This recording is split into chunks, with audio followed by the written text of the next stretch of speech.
रानो अपने दोनों बच्चों को दाना खिला रही थी। गुड़िया नाजुक थी और कुकू नटखट। आओ मेरी गुड़िया रानी, खाओ। आप ये खाओगी तभी तो मेरे साथ आसमान में उड़ोगी।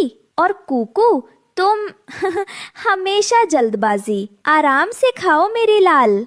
माँ, मैं गुड़िया से पहले उड़ना सीखूंगा, फिर मैं आपके लिए ढेर सारे फल लाऊंगा। जरूर मेरे बच्चों, आप दोनों मेरी जिंदगी हो। मेरी सारी खुशियाँ बस आप दोनों से हैं। मैं बस ये दुआ करती हूँ कि आप दोनों हमेशा महफूज रहो, हमेशा। जंगल के सभी परिंदे, कालू कौवा, गोरी कौवी, हरिया तोता और बंटी कबूतर इकट्ठे हुए थे। सब अपने बच्चों की बातों में लगे थे। बच्चों को सिर्फ तेज नहीं, होशियार भी होना चाहिए। जमाना बहुत खराब है, नजर रखनी पड़ती है। क्यों कालू?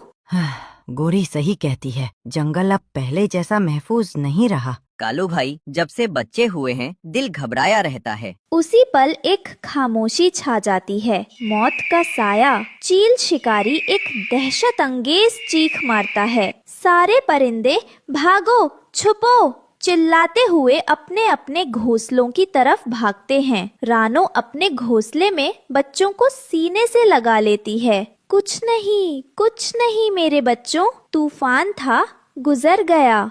अगली सुबह दहशत भरी थी। बंटी और बबली अपने बच्चों के पास ही बैठे थे। उसी पल चील शिकारी तेजी से नीचे आता है। बंटी और बबली के लड़ने के बावजूद चील उनके एक बच्चे को पंजे में दबोच कर उड़ जाता है। रानो अपने घोंसले से ये मंजर देखती है और सुन्न रह जाती है। शाम को सब परिंदे फिर इकट्ठे होते हैं, मगर आज माहौल में मातम था। बबली कबूतरी और बंटी की आंखों से आंसू नहीं रुक रहे थे। बहुत हो गया, ये बुज़दिली है। हम कब तक अपने बच्चों को मरते देखेंगे? हमें उस जालिम से लड़ना होगा। लड़ना? कालू भाई, आप होश में तो हैं? वह एक चील है, एक शिकारी। हम दाना चुनने वाले परिंदे हैं, हम उसका मुकाबला कैसे करेंगे? ये खुदकुशी होगी। लेकिन हरिया, हम ऐसे ही बैठे रहे तो कल हमारा बच्चा जाएगा, परसों रानो का। कुछ तो करना होगा। हाँ, कुछ तो करना होगा। मैं अपने बच्चों के बिना जीने का तसव्वुर भी नहीं कर सकती। बंटी भाई, बबली बहन, उनका क्या? मेरा दिल फटा जा रहा है। सब खत्म हो गया रानो बहन, मेरा बच्चा। जमीन पर रानी चींटी ये सब सुन रही थी। उसकी आंखों में भी नमी थी।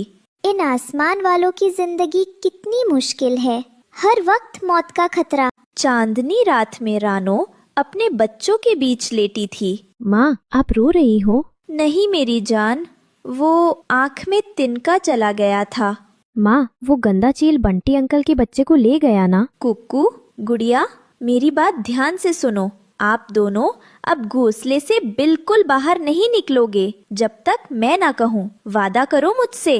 वादा माँ, लेकिन आप हमें छोड़कर मत जाना, हमें डर लगता है। मैं आपको कैसे छोड़ सकती हूँ? मैं सांस लेना छोड़ सकती हूँ, लेकिन आपका ख्याल रखना नहीं। मैं आपको कुछ नहीं होने दूंगी। रानो ने ये कह तो दिया, लेकिन उसका दिल जानता था कि वो एक कमजोर चिड़िया है। अगले दिन रानो की हालत खराब हो रही थी। वो डर के मारे अपने बच्चों को छोड़कर दाना लेने नहीं जा पा रही थी। बच्चे भूख से बिलबिला रहे थे। वो मजबूर थी। रानो की बेबसी जमीन पर मौजूद रानी चींटी से देखी नहीं गई। वो हजारों चींटियों की अपनी फौज के साथ पेड़ पर चढ़ना शुरू करती है। रानो बहन, मैं 2 दिन से आपको देख रही हूँ। आपने न कुछ खाया है न बच्चों को खिलाया है। मैं क्या करूँ रानी बहन, मैं उन्हें एक पल अकेला नहीं छोड़ सकती। अगर मैं गई और वो आ गया तो मैं मर जाऊंगी। आप बेफिक्र होकर दाना लेने जाइए। हम यानी मेरी ये पूरी फौज आपके घोंसले के चारों तरफ पहरा देगी। हम छोटी जरूर हैं, लेकिन कमजोर नहीं। हम हजारों में हैं। एक टूटी हुई माँ को एक छोटी सी चींटी से हिम्मत मिली। रानो शुक्रिया अदा कर दाना लेने निकल गई। तैयार हो जाओ, वो आ रहा है। चील शिकारी बिजली की तेजी से नीचे आया। हजारों चींटियां श्रीकिंग शोर मचाने लगती हैं। उसी वक्त रानो दाना लिए वापस आ रही थी। नहीं, मेरे बच्चों! रानो ने जान की परवाह ना की और सीधा चील से टकरा गई। रानो की चीख सुनकर कालू कौवा और हरिया तोता भी चिल्लाते हुए आ पहुँचे। तीनों ने मिलकर चील पर जबरदस्त हमला किया। चील घबरा गया, लेकिन जाते जाते उसके पंजे का एक झटका रानो के घोंसले को लगा। रानो हाँफते हुए घोंसले में दाखिल हुई। कुक्कू सहमा हुआ था, लेकिन गुड़िया जमीन पर पड़ी थी और उसका एक पंख से खून बह रहा था। वो टूट चुका था। माँ, मेरा पंख बहुत दर्द हो रहा है माँ। एक परिंदे के लिए उड़ने से बढ़कर क्या होता है। आज रानो की बेटी का सिर्फ पंख नहीं, उसका मुस्तकबिल टूट गया था। रानो ने एक फैसला किया। वो पेड़ से नीचे उतरी और सीधा रानी चींटी के बिल के पास गई। रानी बहन, मैं एक भीख मांगने आई हूँ।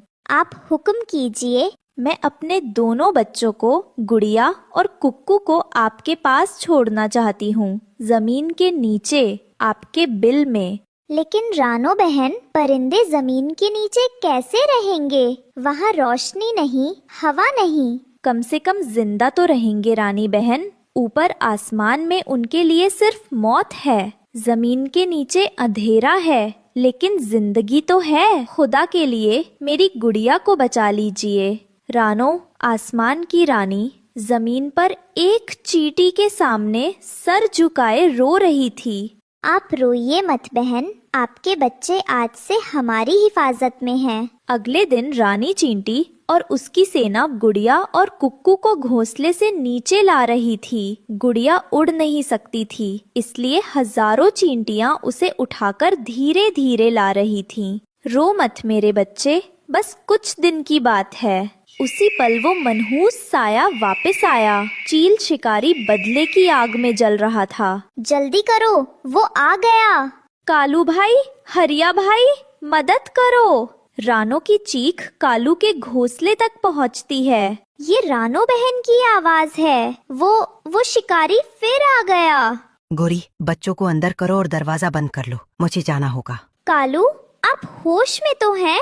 वो एक जालिम है, वो आपको मार डालेगा। हमारे बच्चों का सोचो। आज अगर मैं रानो बहन के बच्चों के लिए नहीं गया, तो कल मैं अपने बच्चों से आंखें नहीं मिला पाऊंगा। आज ये फैसला होकर रहेगा। अपना ख्याल रखना। कालू, हरिया और बंटी रानो के साथ आसमान में उड़े। उनका मकसद चील को पेड़ से दूर ले जाना था, ताकि रानी चींटी को वक्त मिल सके। चील रानो को मारने के लिए लपका। आजा जालिम, आज मैं तुझे नहीं छोड़ूंगी। तभी कालू ने अपनी पूरी ताकत से चील की दूसरी आंख पर हमला कर दिया। चील अंधा हो गया, लेकिन गिरते गिरते उसने कालू को अपने पंजों में जकड़ लिया। दोनों एक साथ जमीन पर गिरे। कालू कौवा ने अपनी आंखें हमेशा के लिए बंद कर ली। चील शिकारी भी मर गया। जंग जीत ली गई थी, लेकिन एक बहुत भारी कीमत